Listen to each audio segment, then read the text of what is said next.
You got a king? Go fish. In your face, in your face. It only takes a moment to make a moment.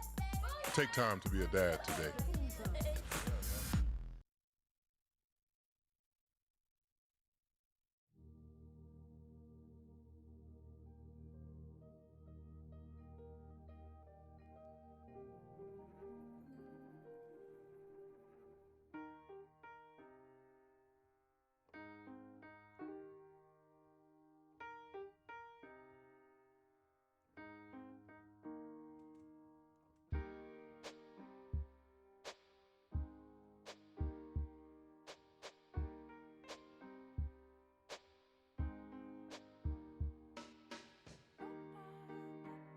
And I can't change, even if I tried, even if I wanted to. And I can't change, even if I tried, even if I wanted to. My love, my love, my love, she keeps me warm. She keeps me warm. She keeps me warm. She keeps me warm.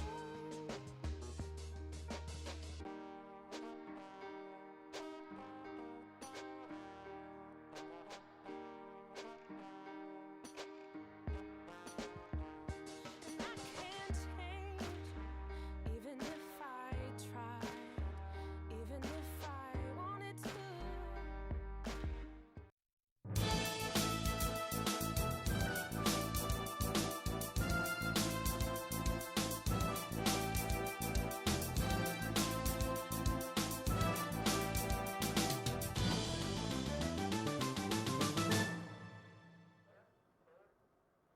With the election being one of the most tense in history, Lee County voters are turning out by the hundreds, even thousands today.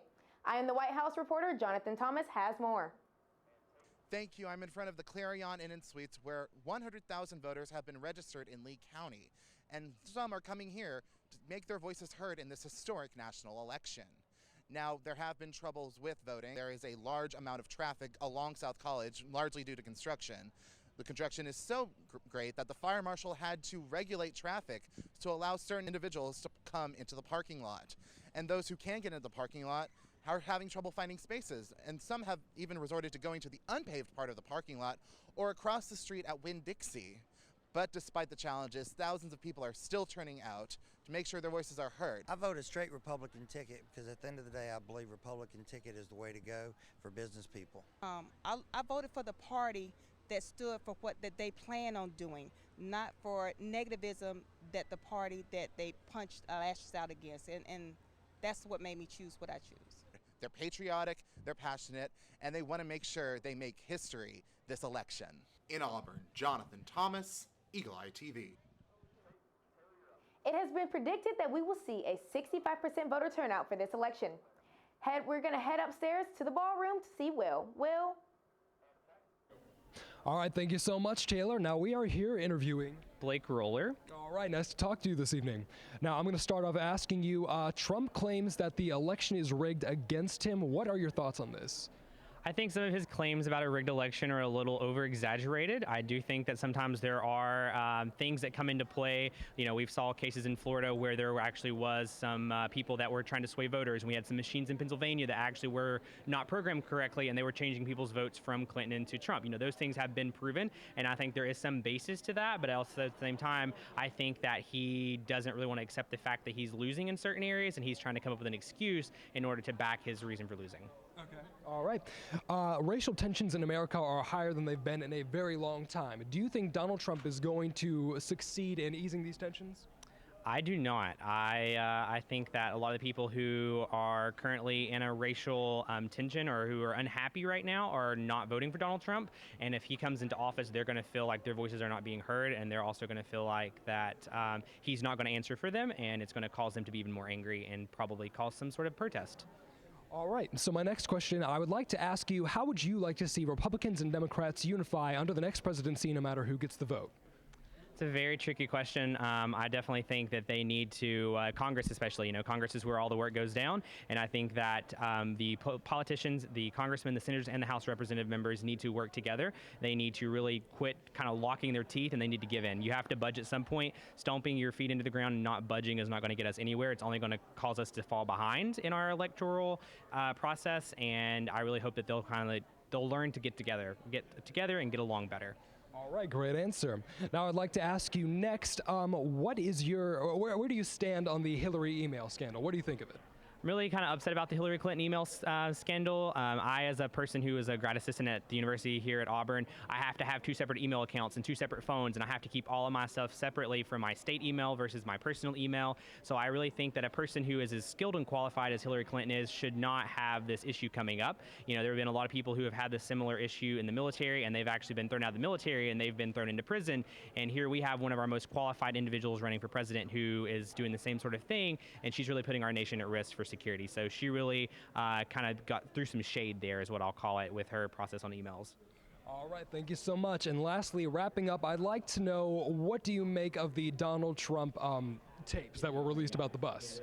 The Access Hollywood tape is something that I did not take very strongly. I, as a guy, have been in plenty of situations where I've heard similar comments made by guys that are my age. I do think that it's kind of uncalled for that a man his age was making those comments, but also he's from a different time. He's from an era where that was more common, and it did not surprise me a bit from what I've seen from him from the past few years. All right. Well, I'd like to thank you so much for talking with us tonight. It was a pleasure having you. We're going to toss it back to Evan. See you, Evan. All right, thank you. Upstairs, we have a number of key races coming in. We have 6 Eye on the White House projections for you, and we begin with Hillary Clinton's lone win of these 6 states, but it's a big one. 29 electoral votes head to Secretary Clinton, her home state. Big win for Secretary Clinton, puts her up to 97 to 66, and a number of states coming down for Donald Trump. We get our first out of the Mountain Time Zone. The 3 electoral votes of Wyoming head to Donald Trump. North Dakota goes to Donald Trump as well. 3 votes there as well. And 3 votes in South Dakota. So 9 quick ones for Donald Trump. And going right in that same area, Nebraska and its 5 electoral votes head to Donald Trump. And then Kansas and its 6 electoral votes go over to Donald Trump as well. So Casey, a lot of states come in for Donald Trump. They're 5 of the 6 we just mentioned, but that New York one, a big get for Secretary Clinton. It's in one we expected, though. Yes, that New York one, it was very big with 29 electoral college votes. Like you said, not very surprising. New York is considered typically a blue state. Last election, President Obama beat Mitt Romney by 28%. So it's not very surprising. And then, of course, these 5 that Donald Trump picked up definitely total up and give him a couple extra. So Donald Trump, as we predicted, taking this middle section of the country right now. As of where it stands right now, I should say, Secretary Clinton, 97 electoral votes, 86 for Donald Trump. The race to 270 continues on. We have a couple of updates for you coming in. However, in Ohio, Donald Trump is leading Hillary Clinton 49% to 47%, so a little tighter of a race than we might have thought in Ohio right now. Secretary Clinton, I should say, is slowly starting to get back in Virginia, try and take back a lead. Donald Trump currently with the lead now. And Donald Trump, again, taking the lead in North Carolina, that big swing state, the 15 electoral votes it holds. He leads by 700 votes in North Carolina. Casey, well within the margin of error, but another razor-tight race in North Carolina. A lot of these battleground states are keeping it very close, a little closer than what we actually might have predicted. So we still have a long night ahead of us to see what's going to happen. Well, folks, we have a whole lot of states that are about to come down. But right now, we're going to send it back upstairs to Charles C. Take it away, Charles C. Thanks, Evan. All right, well, I am back again with Kathleen Moore, RNC delegate, and we are here to discuss basically what Evan just went over. So Trump has taken a bunch of the smaller states, I would like to say, but quite a few of them nonetheless. Right. And of course, Hillary Clinton has taken New York, which Ought to come as no surprise. Not very though. shocked. You did make a comment earlier when we found out about that concerning your love for Trump. Right. As far as New York goes, I feel like a lot of people knew they were going to go Clinton just because it's widely liberal, not a big secret. It is shocking to me, though, given Trump's industry in New York. Obviously, Trump Tower is in New York. That's where he's from. That's where his family's from. His family's grown up there. He's pumped a lot into their economy. So part of me was hoping maybe New York would give him a little bit of a chance. You know, obviously that didn't happen. Can't say I'm too shocked, but you know, it happens. Definitely one of those bittersweet things for both sides, I guess you could say. All right, so now we're still looking at those swing states. We don't know which way it could go because it is yet again constantly changing. So when it comes to Florida and Virginia, there are quite a few counties that we are waiting on, which is the reason we can't quite declare who has taken it over yet. I feel like a lot of people are saying, you know, once those bigger counties in Florida come in, Clinton's got this. We have to remember, we don't know. Exactly. Florida's a swing state. They're taking a long time to count. Obviously, we still have Miami. Down there in the bottom, they're counting nice and slow. So that's why when you look on TV right now, it's neck and neck in Florida, and it's been that way for about 30 minutes now. You know, we're still waiting, but it's a swing state. You never know. Right, and as for those other contested states, North Carolina is currently being led by Trump, and they get 15 electoral votes, and Ohio, we are still waiting on as well with their 18 electoral votes. So just, what are your predictions at this moment? Ooh, obviously, I hope Trump can pull out in Ohio. When I was in Ohio, we had a lot of workers at the RNC saying that they had never voted before, but they were getting out and they were going to vote, and they were going to vote Republican, which is shocking to me because of John Kasich, obviously their governor right now. He refused to come to the convention. He refused to get behind Trump, even though he claims to be a Republican. And I don't know if you saw it, but on the news, he wrote in John McCain for president, even though John was not one of the options for a write-in. So Ohio is interesting right now, just because their governor didn't get behind his party. So it's going to be interesting to see how the people respond to that. All right, well, Evan has got an update for us in Texas, so we're going to throw it to him. Yeah, we certainly do, Charles. See, those 38 electoral votes, Eagle Eye is prepared to make a major projection. Donald Trump wins Texas. 38 electoral votes go to Mr. Trump, as well as its neighboring state, Arkansas, and the 6 electoral votes it holds goes over to Donald Trump as well. And Casey, as you can see, that's a big one for Donald Trump. He takes the lead over Hillary Clinton. Although we do see California as a lock for Hillary Clinton, we don't call that yet because precincts haven't closed, but a big win for Donald Trump there, as expected. Texas with the second most electoral college votes in the entire nation, so that's definitely big for him. And you can see, not surprising that he's keeping the South with the electoral college votes, and of course, it'll be a big victory for him. So Donald Trump now takes Texas and the 38 electoral votes and the 6 from Arkansas as well. He's taking a big chunk out of this middle part of the country, as we expected all night, but that gives him a lead over Secretary Clinton, his first in a long time this evening. 130 electoral votes to 97 for Secretary Clinton. But remember, folks, we are projecting later in the evening, we're anticipating all 3 of these western states will go to Secretary Clinton. So it'll be interesting to see. Race to 270 marches on, and we will be back after a quick break. This is your Eye on the White House. I rescued Toast from a shelter in 2011. I love Toast because she's a lazy diva. Toast does whatever she wants, obviously. She's sleeping right now. She's an epic snuggler. She's so comforting. She's so loving. Toast makes me laugh. When I walked into the shelter, I knew right then that she was special.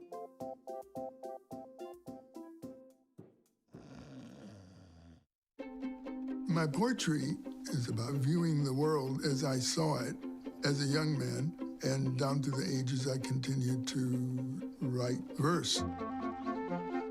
I used that as a creative expression, but it also helped me through life because I could address certain issues, certain feelings, and certain appreciations. I'm a retired school psychologist, and helping people was my thing. After my stroke, when Meals on Wheels started, I was on the other end of the stick, so to speak, and suddenly I realized I was there where those other people were. My name is is Julius Gaines, creative writer, poet, photographer. America, let's do lunch. 1 in 6 seniors faces the threat of hunger, and millions more live in isolation. Drop off a hot meal and say a quick hello. Volunteer by donating your lunch break at americaletsdolunch.org. I hope that you've been able to learn a strong work ethic surrounded by character, integrity, perseverance, so that when your 1 second comes, you'll be prepared for it. Chris Davis. 45, there goes Davis! Your 1 second, our 1 second is now. And our lives have been guided by the principles of one of the greatest academic institutions in the country, Auburn University.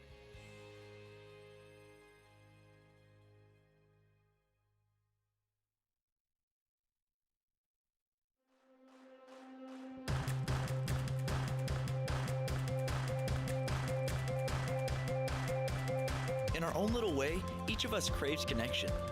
It's not always easy to pinpoint, but you can feel it. What we need is somewhere to unwind and explore, somewhere where expressing our personalities is a delicious journey. Imagine a place that treats your taste buds to new possibilities, a fresh retreat from normal, where you don't order food, you inspire flavor. A place where the toppings you choose can express your character, and the only thing more important than quality ingredients is someone to share them with. Pizza doesn't just bring out our favorite flavors, it brings out our favorite personalities. And with over 78 billion possible pizza combinations at Pieology, we invite you to express your own. Just bring your imagination, we'll take care of the rest.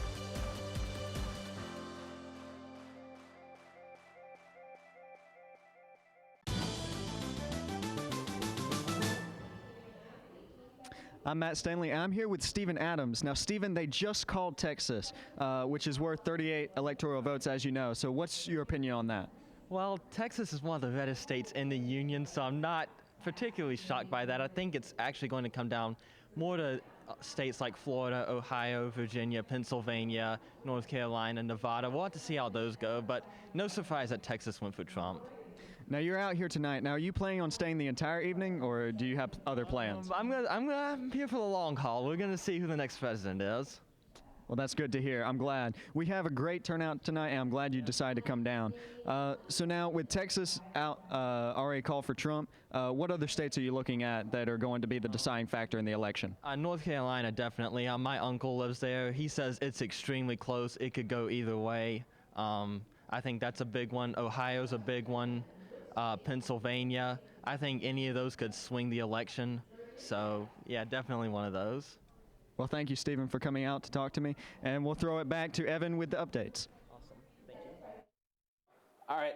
Thank you, Matt. We have a number of updates coming in for you. First, we miscalculated. We had Donald Trump at 130. It's actually 128. Nebraska is one of the 2 states, along with Maine, that splits its electoral college vote. So Donald Trump took the 3. There's still 2 more up for grabs in Nebraska. A number of updates coming for you, though. Virginia and its 13 electoral votes, 77% of precincts are reporting Donald Trump has a 49 to 46 edge in Virginia. In Ohio, 46% of the votes are in. Donald Trump leading 51 to 45%. Florida, 93% of precincts are reporting thus far Donald Trump with a 49 to 47 lead over Secretary Clinton right now. And in North Carolina, big swing state on the eastern seaboard, 71% of votes are in. Donald Trump has a very slim margin, 49% to 48.4 for Secretary Clinton. Casey, a lot of states were getting ready, waiting for them to fall, slowly getting in there. A lot of them look like they're going Donald Trump's way. Yes, we're getting down to the last final couple of minutes here between some of these battleground states such as North Carolina and Florida. Trump has a slight edge, so we still have a little ways to go, but like you said, it's looking like he's going to grab those. And of course in Ohio, he's starting to pull away just a little bit. It was much closer earlier, so it'll be interesting to see where Ohio will go. All right, that's a look at what's going on, a little updates. We'll be back with more updates and more states to call to come. But right now, let's send it over to Taylor. Thank you so much, Evan. Most voters have been bombarded with presidential ads, but few have seen the equally important amendment ads. Jonathan Thomas has more. Thank you, Taylor. The residents of Lee County are not here just to vote for the next president. They're also here to vote on changes regarding the Alabama Constitution. The ballot has 14 amendments to vote on, with some amendments involving state park funding and the right to work throughout the state. But the First Amendment deals with the Auburn University Board of Trustees. The amendment proposes the addition of 2 at-large trustees in order to create diversity, and the amendment also staggers the amount of time a board member can serve. Oh, we have to have different opinions on the board. Some people just stay on too long, and we have to make room for new blood and new ideas. If the amendment passes, the change will take effect on December 1st. In Lee County, Jonathan Thomas, your eye on the White House. To find out which amendment were passed, keep tuning in for election updates. Today, Alabamians are voting on several amendments. Eagle Eye's Casey Cooper and the Plainsman's Rachel Littleton break down what voters have seen at the polls.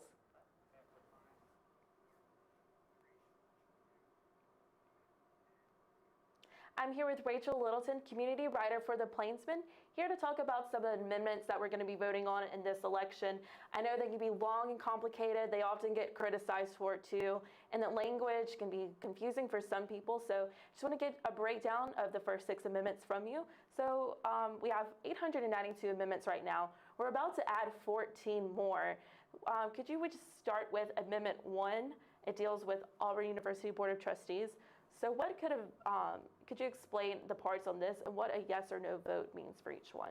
Yes, so like you said, Amendment 1 is about Auburn University Board of Trustees, and it's broken down into 2 parts. The first part would add 2 additional members to the board, increasing the number from 14 to 16. This will enhance diversity amongst the board. The second part would adjust the terms that the board members have, so no more than 3 members could expire from the board in 1 year. That way we don't have 9 members leaving at one time. Our board has to go through the state legislature when appointments are made to the board. So this would just help with that process, that way that no more than 3 members are leaving the board at one time. So a yes vote would increase the amount of members from 14 to 16, and it would adjust the terms that the members have, so no more than 3 could leave at one time. All right, and then Amendment 2, it deals with the Alabama State Parks Fund. I know we have Chewacla State Park right over here near us in Auburn. So how would a vote on this change the amendment? So Amendment 2 about the Alabama State Parks is broken down into 3 parts.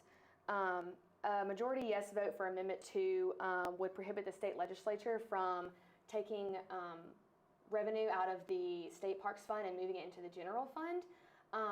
In the past, the state legislature has been able to take funds out of the state parks fund and move it into the general fund for other purposes. This would just keep the revenues generated by the state parks within their own state parks fund in order for maintenance, upkeep, and just the operations of the state parks. Moving on, the second part for Amendment 2 has to do with revenues surpassing $50 million. So basically, in 1 year, if revenues generated by the state parks exceeds $50 million, then there's a possibility that their fund could overflow into the general fund.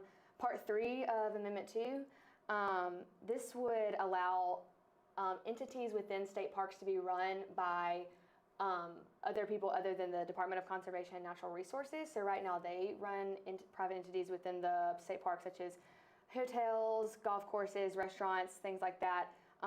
This would allow other people to come within the state parks and run those entities instead of having the department run those entities. All right, and then Amendment 3, kind of complicated because it deals with the counties in the state. Could you give us a breakdown of this amendment? Okay, so right now we have something called the Local Constitutional Amendment Commission. This includes the governor, the lieutenant governor, the speaker of the House of Representatives, the attorney general, and the secretary of state. Basically, they have the deciding vote of whether a vote will appear on the state ballot that only affects a certain county. So this amendment, a yes vote for this amendment would allow for the abolishment of the Local Constitutional Amendment Commission. So basically, only amendments proposed that will affect that community will be voted on by that community instead of an entire statewide vote for just one county. Basically, the legislator, you would need 3/5 of their vote in order for a vote to appear on the statewide ballot or just pertain to that local county that's going to be affected by the vote. All right, and then Amendment 4 deals with county commissioners and having legislative authority. Could you tell us a little bit more about this one? Yes, so right now, our county commissions don't have that much authority. So this amendment, a yes vote for this amendment would just give our county commissioners that much more authority. Just to enact a limited range of local policies and programs such as public safety, public transportation, things like that, without having to receive approval from the state legislature. It would just give county commissioners more authority for local programs and policies like that instead of having to go through the state. All right, and then Amendment 5 deals with laws regarding the separation of powers within the 3 branches of the state government. Could you explain to the viewers what this amendment means? Yes, so right now under the current Constitution, the separation of powers between the legislative branch, the judicial branch, and the executive branch has Article 3 and Amendment 582, but they're separated in the Constitution. So basically, a yes vote for this amendment would just combine this article and this amendment into the same part of the Constitution. It does not change the substance of the law itself. A second part to this amendment would just modernize the language within the Constitution regarding the separation of powers laws. There's old language used in the Constitution, such as shall never, things like that. So it would just modernize the language. Like I said, it will not change the actual substance of the law. It will modernize the language, and it will just combine 2 parts into one part regarding the laws of the separation of powers between the branches of government. All right, and finally, we have Amendment 6, which deals with the impeachment process. I know Alabama politics, we've had to deal with this a little bit this past year. So could you explain what this amendment means?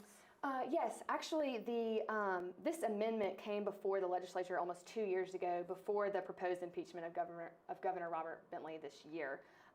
This amendment is broken down into 2 parts, and it just has to do with the process of impeachment within our state.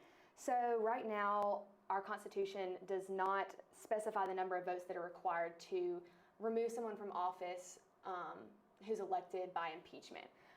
So a yes vote for Amendment 6 would require 2/3 of the Alabama Senate present to impeach an elected official. Additionally, a yes vote would also change the list of officials that are subject to impeachment. For example, the Secretary of Education would be removed from the list because that office is appointed by the governor and is not elected. Also, members of the State Board of Education would be added to the list since those are elected and not appointed. So a yes vote for Amendment 6 would just change the process of impeachment. It doesn't actually change the reason for impeachment. Regarding Governor Bentley's case, it's not going to say this is a reason why someone should be impeached. It's just going to change how many votes are required in order to remove someone by impeachment in an elected office.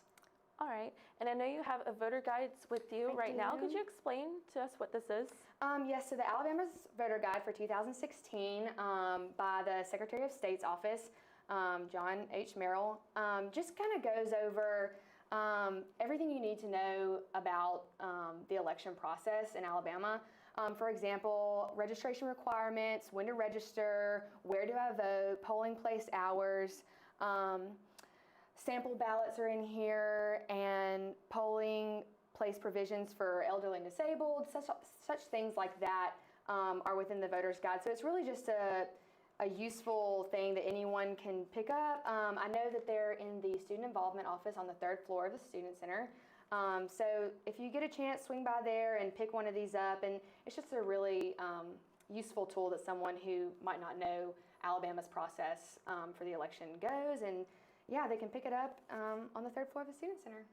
All right, Rachel, thank you so much for joining us. We're going to take a quick commercial break, but we'll have more election coverage for you coming up next. You're watching Eye on the White House on Eagle Eye TV, Channel 6. In middle school, you shouldn't have to go through that. Fights going on, people bringing knives. One of my friends got stabbed. year after year, just seeing too much. And as a kid, you're gonna snap, and that's what happened. I snapped.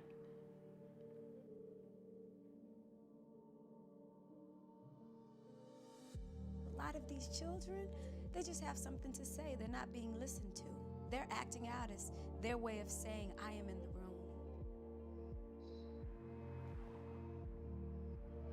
Unique had all the makings of a warrior, a leader. She's one of the students who taught me how deep I could love.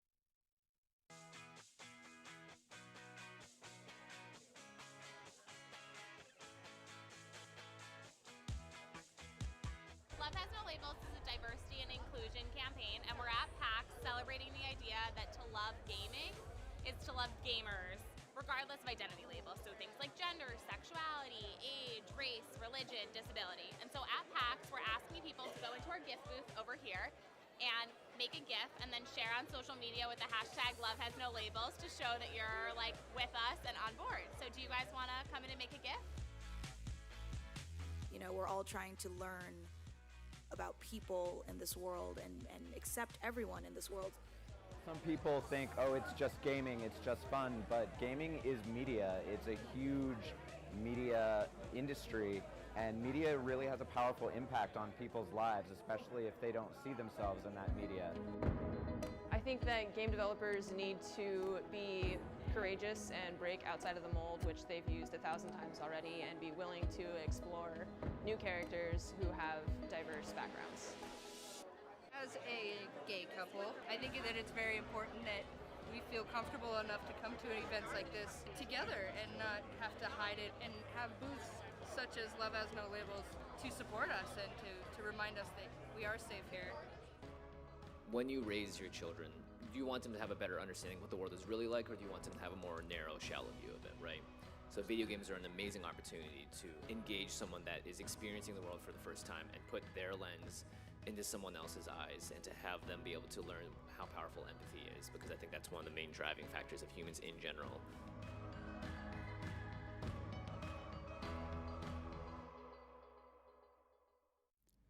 Tonight's continuous election coverage is brought to you by Matteo's, J&M Bookstore, Taziki's, Pyology, Zoe's Kitchen, and The Bean. Welcome back to Eye on the White House. I'm Chelsea Nicorelli, coming to you live from the Student Center Ballroom. We have Matt Stanley waiting by, but just as a quick reminder, it is about 8:30, which means that we have got 30 more minutes until our next set of polls close and more results come in. Until then, we're going to cut to Matt Stanley while he interviews two of our audience members. Thanks. I'm here with Taylor and Olivia. Now, ladies, who are you here supporting tonight? I can't speak for both of us, but I'm here for Hillary Clinton tonight. Fantastic. And I love the spirit that you both are showing this evening. It's fantastic, and we're having a lot of fun here tonight. For the U.S., first and foremost. Now, I wanted to speak particularly, so you're here for Hillary. One of the things that came up during Hillary's campaign this season was the big email scandal. Now, Olivia, do you have anything you'd like to comment on that? I mean, I think everyone can understand the frustration with that. It was irresponsible, shouldn't have happened, but I think it's time to move on now that the FBI has come out with 2 decisions. Yep. Well, I think that definitely makes a good point. Also, tonight, we're seeing right now that Florida is getting really close to being a Trump state. Would either of you have a comment to make on that? I have to say, I'm surprised. I thought the Latino vote would come out for Florida, and I thought Florida would definitely go to Hillary, so I have to say I'm surprised. Are there any other states that you ladies are looking at tonight to really turn the election around? I guess we're looking at Ohio to see. Ohio's predicted the presidential election for quite a while now, so that'll be interesting when those results come in. Well, thank you both of you for taking a chance to speak with me this evening. And now we'll toss it back to Charles. Thanks, Matt. We are going to move now to yet another live audience interview done by our very own William Scott. All right, thank you so much, Charlesy. Now I'm here with John Connor Davis. And thank you so much for taking the time to talk with us. Now, I'd like for my first question for you to be, what do you make of the fact that Donald Trump did not immediately consent to accepting the election results in one of the recent presidential debates?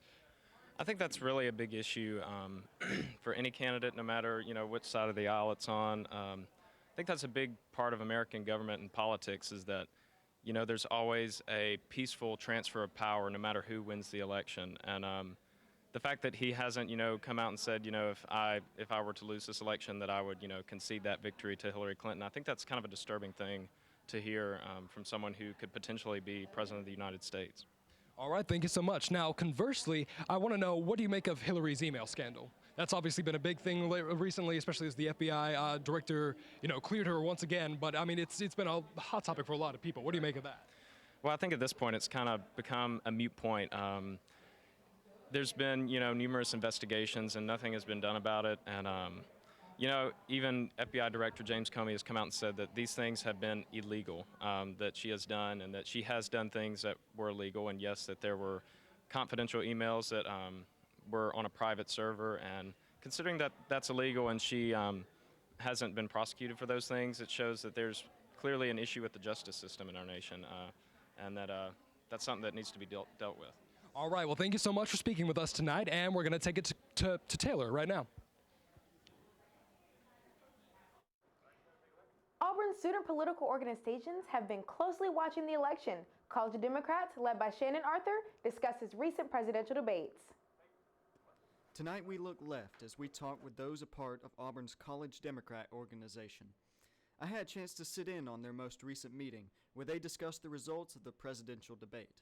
Shannon Arthur, president of the Auburn College Democrats, led the discussion as members voiced their opinion on how the debate went down.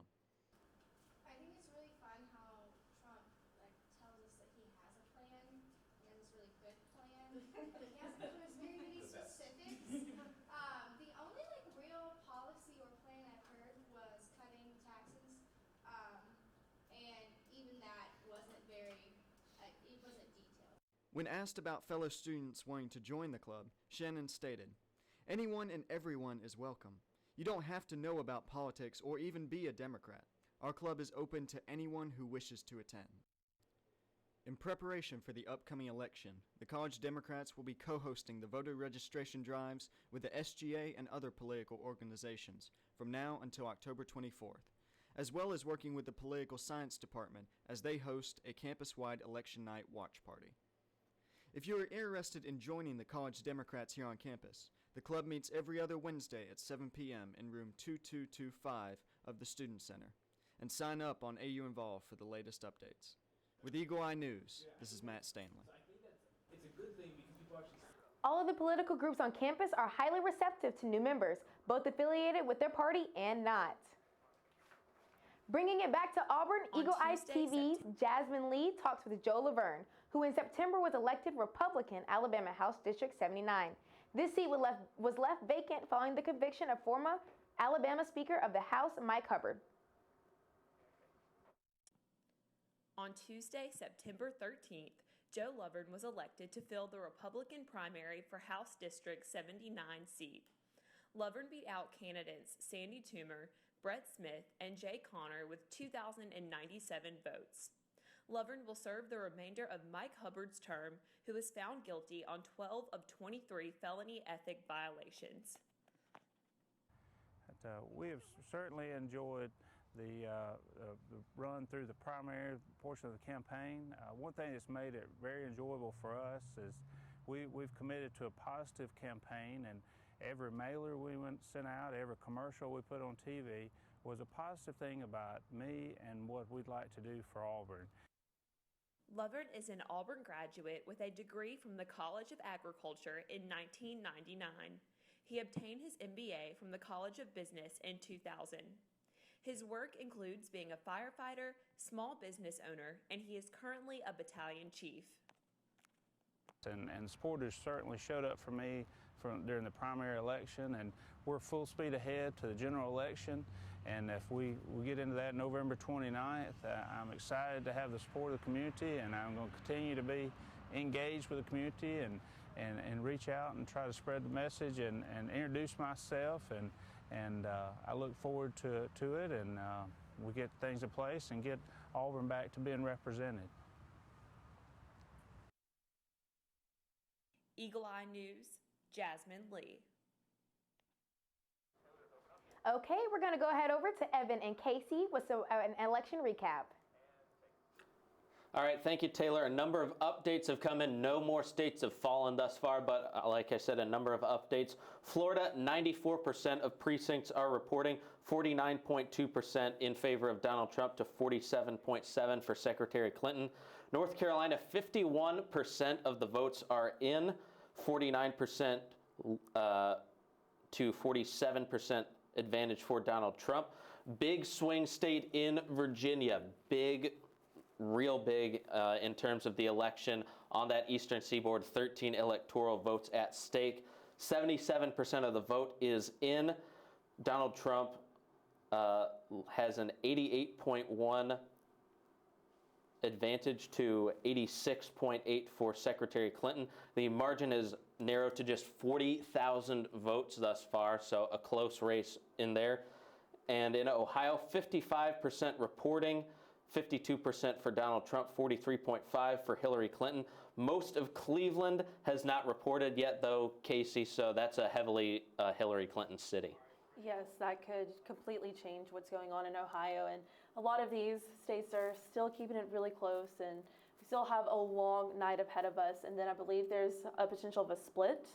Yeah, and that's something we're going to be looking at right now. So there's something we're looking at. There's a possibility where there might be both a split in the electoral and the popular vote, so we'll see as we get through the night how those votes will fall. Another update for you. In New Hampshire, 24% reporting, 47.5% for Donald Trump, 47.4% for Hillary Clinton. That's a difference of about 200 votes right now. But right now, up in the Northeast, we have a key race alert. Hillary Clinton has won the state of Connecticut, the 7 electoral votes that go with it. So much of New England has reported their votes. We're still waiting on New Hampshire and Maine. Pennsylvania is a big state we're looking to fall still. But Hillary Clinton, after Donald Trump took that 128 to 104 lead after winning both Texas and Arkansas, still in the lead, Casey. Yes, and it'll be interesting to see what happens in Pennsylvania, because you can't just assume that Hillary is going to take over that state. I mean, there's a possibility. If Donald Trump were to take that, it could completely change everything. And we have another update coming in for you right now. Eagle Eye is prepared to project that Donald Trump has won Louisiana and the 8 electoral votes that go with it. So as you can see, if you look at the map, folks, Donald Trump, as we expected, really just manhandling this whole region down through the Plain States and in through the Southeast. We're still looking at Georgia and Florida. Those are a couple big states we're looking up. North Carolina, Virginia, some big ones as well that have yet to fall. Yes, I wouldn't be surprised if Donald Trump were to grab the electoral votes coming out of Georgia, and of course Florida, still another really close one. Just we're all waiting to see what's going to happen there, and then of course once we get to the West, that's going to change everything. Donald Trump has a nice 32 lead right now over Hillary Clinton, but I know once the votes start coming in from out West, it's going to really shake everything up. We're getting into crunch time, folks. We are heading closer and closer towards 270, but right now, let's send it up to Charles C. Thanks, Evan. All right, well, I am rejoined here with Miss Tate Hall. And as Evan mentioned earlier, as he was going through the states, there's the possibility of a split electoral and popular votes. So just for our viewers out there, could you give us a brief explanation of what that even is? Yeah, so what could happen is the potential candidate could win the popular vote and then lose the electoral vote. We've seen this happen 4 times in America's history, but only one has been in recent, and that was the 2000 election of Bush v. Gore. So Al Gore actually won the popular vote by over 500,000 votes, but he lost the electoral vote because those recounts came in after the Electoral College voting deadline. And so a lot of this, if we do have some contests in certain states, that's going to come down to when those recounts get submitted. If it gets submitted before or after the Electoral College, that's going to have an influence. And so we're going to have to see what's going to happen in terms of recounts. A lot of states are so close, they're going to have to automatically do recount, and so that's going to play a big role in it. So let's say that were to happen. Just for clarity's sake, does that mean that we would not be able to accurately project who is president tonight? I mean, it's possible. We saw in, like I said, in 2000, some were projecting Al Gore, some were projecting Bush, and it just came down to the fact that the recounts came in after, and so Bush got that one, and I think the majority of the projections came in for him, but there were still some that came from Gore, and it all came down to Florida, to that state. Another issue we see here is whether electorals are voting for the people that their people voted for, and so typically we see that they do faithfully vote. The most recent one that was voted unfaithfully was only in 2004, so pretty recent, but not too crazy, and an unfaithful elector has never actually changed the vote. So that's another factor that I think people tend to worry about, is making sure that their vote really does count. But in the end, it's just going to come down to whether or not those recounts come in before December 19th. Gotcha. And so that's a really good point to expand on. I was talking earlier with Kathleen about whether or not our votes do count. And when it comes to these swing states, how we, especially in this age generation, tend to think that our votes don't matter. But when it comes to swing states, obviously it does. And then there is the whole issue of the Electoral College. If they have the ultimate deciding factor, then why are we even voting in the first place? And so I want to hear your opinion on that. Right. I think Electoral College is something that is confusing to a lot of people. It doesn't really make sense. And a lot of people argue that the Electoral College just ultimately eliminates the chance of a third party winning, and that's hard. It comes down to the 2 main people, and a lot of people that vote for that third party feel like their vote isn't being counted because of the Electoral College. So in my opinion, I think it's a good system in some ways, but in the end, I think personally a popular vote would be more reflective of the population, but I mean, the Electoral College has done its job the majority of the time. I mean, like I said, it's only been 4 times that it's been different from the popular vote, and one was in our lifetime, that was 2000. Everything else was before 1888. So I think depending on this election, I think this is going to be a big part of that, to open up that debate of Electoral College or popular vote. So just as a reminder for those of us who are tuning in now for the first time, this is Tate Hall, and give us a brief overview of what you're studying here at Auburn. Well, I'm currently getting my master's in public administration, and I'm focusing on election administration. So I work under Dr. Kathleen Hale here, and I actually work as a fellow for the Election Center. So we're kind of the governing body of election administrators. So I've gotten to learn kind of the science behind administering elections and machines and how it all works and how it all plays together. So pretty cool stuff in my opinion, but it's been great and come in handy to help me understand this election, which has been a tough one. Oh, absolutely. Now, as we have seen these polling results rolling in constantly, what are your current opinions on it? I mean, how do you think this is going to go? It still seems to be a very close race. It's a lot closer than I thought it was going to be. Some states are really surprising me.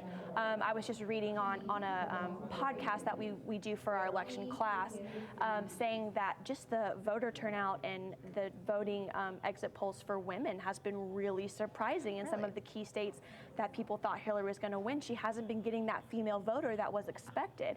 So that was really surprising to me. It's just been close, and in my head I see these all going to have to be recounted because so many of them are in that tight margin. So I think it's going to be a long time before we know final who's going to win. It's going to be a long night. Exactly. Well, thank you for your time. We're going to send it back to Evan in the studio with more election results. All right, thank you, Charles C. We're back here in the Eagle Eye Projection Center.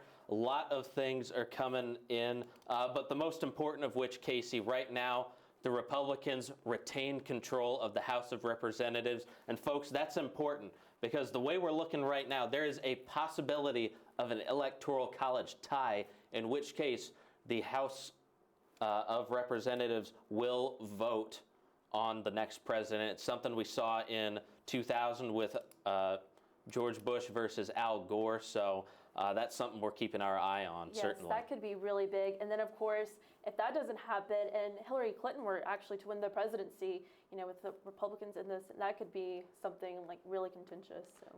Yeah, so we'd see more of the same Republican-controlled House, in the executive branch, a Democratic president, so we'll see a lot more butting heads if that is the case. But right now, Hillary Clinton has to get to that magic 270 number, and she's down 32 Electoral College votes to Donald Trump right now. 136 for Mr. Trump, 104 for Secretary Clinton. As you can see on our map here, presented by 270 to win. Our thanks to them for helping us out with this map. The middle part of the country and all throughout the Southeast going Donald Trump's way tonight. Secretary Clinton taking Illinois, a big 20-point state, and much of the Northeast in New England. But we have a number of races still outstanding thus far on the night. Hillary Clinton, a big race we're watching right now. Florida and North Carolina are ones we're watching. But what's going to be important is Virginia, those 13 Electoral College votes. Right now, Hillary Clinton is down only 10,000 votes in Virginia, with much more coming in. So Virginia right down to the wire. We're looking at Florida, Virginia, North Carolina, Pennsylvania, Ohio, Michigan, Georgia. All have not reported over on the East Coast yet, even though their polls closed a couple hours ago. The West will fall in throughout the night slowly, but Casey, I think we're in for a dogfight. Yes, we are. It's going to be intense, so be sure to fasten your seatbelts. I know we're all looking forward to. It's been the story of the night. These couple of intense and close votes between these battleground states, and a lot of us are wondering what is going to happen. So it's been a long night. We still have a long ways to go. And we have an update. Nebraska, both the congressional districts have gone to Donald Trump.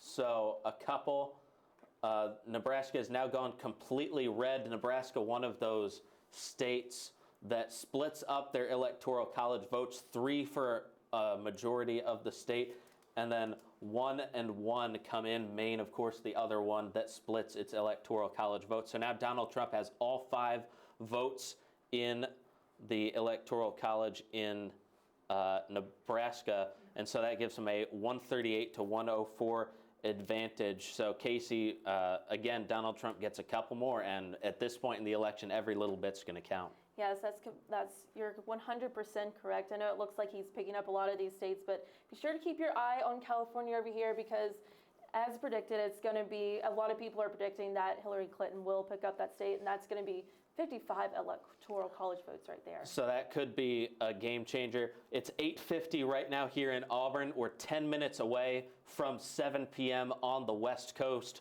Those will come in. Those polls will be closing in about 10 minutes, so we should be getting results from the West Coast, Washington, Oregon, California, Nevada, Idaho. A lot of states we're going to be watching to fall. But we are first going to send it to a commercial break. We'll be back in just a moment. This is your eye on the White House. Talent. Victory.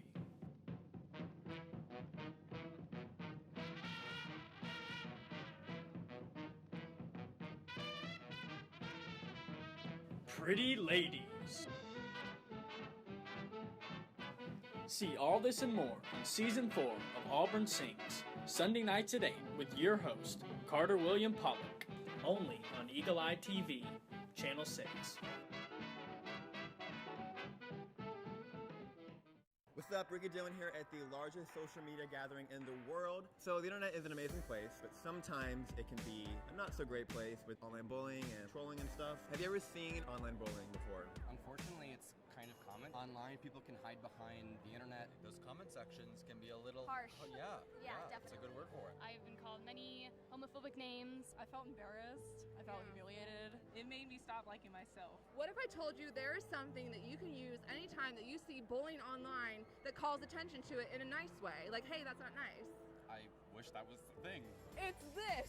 So anytime that you see any kind of hate online, go into your phone, go into the symbol trouble section, post this I, and it says that that's bullying. That's not nice. So would you post this if you saw someone bullying someone?